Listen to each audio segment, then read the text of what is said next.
Au nom du Père et du Fils et du Saint-Esprit, ainsi soit-il, bien chers fidèles, en ce premier dimanche du Carême, nous chantons entre l'Épître et l'Évangile le psaume 90 qui est plein de confiance envers Dieu dans la tribulation, dans les persécutions. Et dans cette persécution, cette pleine confiance en Dieu se sent sûr de ne avoir peur de rien et de personne, parce que même elle est sûre que les anges même viennent assister l'âme prise dans ses tentations, dans ses difficultés.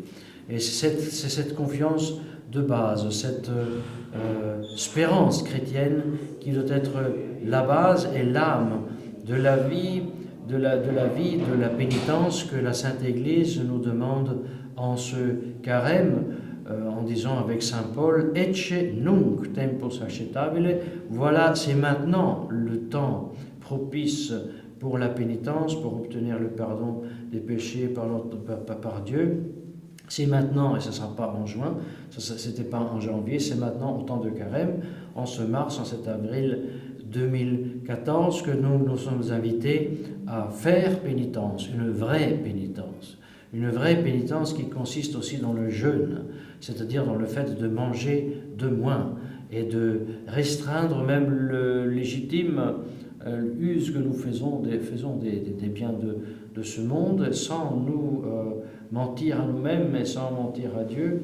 Inutile de dire, moi de toute façon je mange peu, très bien, et alors en carême tu mangeras encore moins, pour dire, et chacun à savoir, à mesurer le combien il mange et combien de moins il mangera, qu'est-ce qu'il ôtera de la table pour justement être incisif en ce temps de carême et se rappeler tous les jours que ce jeûne a le sens de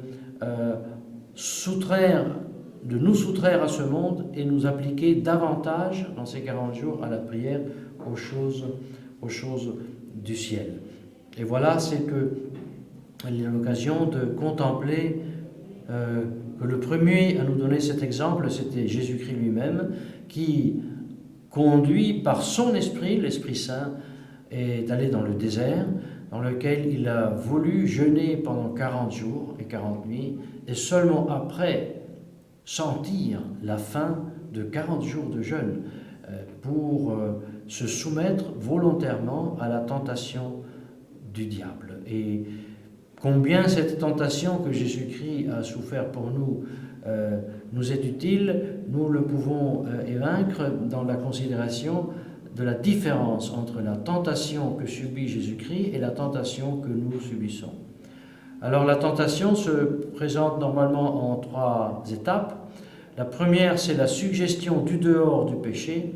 La deuxième, c'est la complaisance intérieure que nous sentons du péché, et ensuite le consentement au péché, ou alors la consommation du péché, l'œuvre du péché accomplie, qui peut être en pensée et aussi en œuvre extérieure ou en omission, à la différence de notre Seigneur Jésus-Christ. Jésus-Christ pouvait être uniquement tenté par la suggestion extérieure, mais il ne pouvait pas sentir complaisance intérieure au péché. Alors surgit bien sûr tout de suite une objection. Mais alors c'était facile pour notre Seigneur Jésus-Christ. Alors c'est plus difficile pour nous que pour lui. Oui et non. Surtout, la différence, c'est vrai, c'est que nous sentons, après la suggestion, une complaisance intérieure au péché. Et cette complaisance intérieure au péché, Jésus-Christ ne la connaît pas.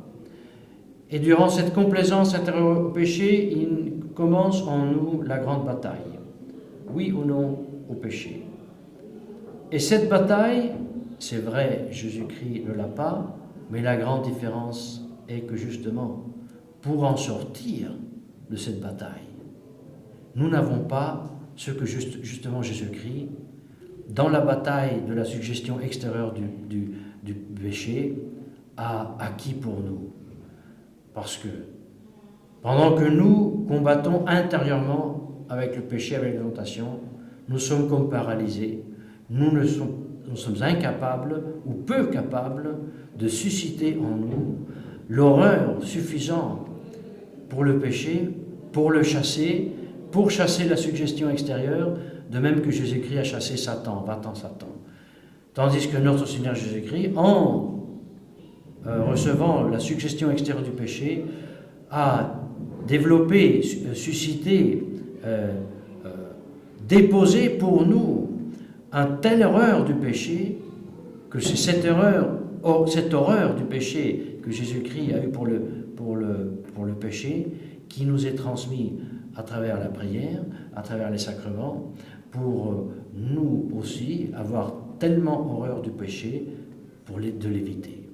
Voilà la grande différence, et voilà pourquoi l'objection ne vaut pas si c'était plus facile pour Jésus-Christ. Au contraire, pour Jésus-Christ, c'était d'une certaine manière beaucoup plus difficile, parce que lui, beaucoup plus que nous, sentait l'horreur du péché. Et c'est la grande grâce qu'il a obtenue pour nous, d'obtenir la grâce de l'horreur du péché pour l'éviter, et en même temps de nous ouvrir et commencer à sentir le bon odeur, la joie, l'attraction de la vertu et de la vérité.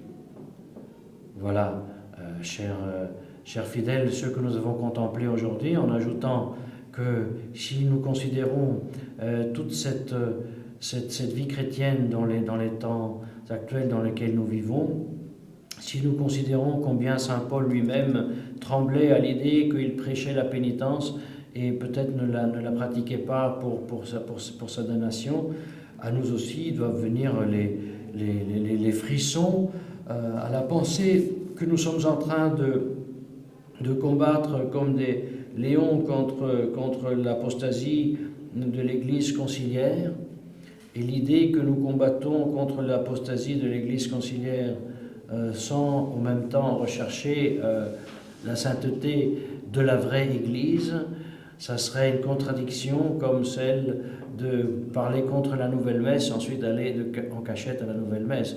De parler, il faut le dire, contre l'antichrist Bergoglio et ensuite aller le révérer comme successeur de Saint-Pierre, ou alors dans les autres péchés, aller prêcher grandement contre le péché d'impureté et ensuite vivre soi-même dans l'impureté. Ça serait une contradiction terrible.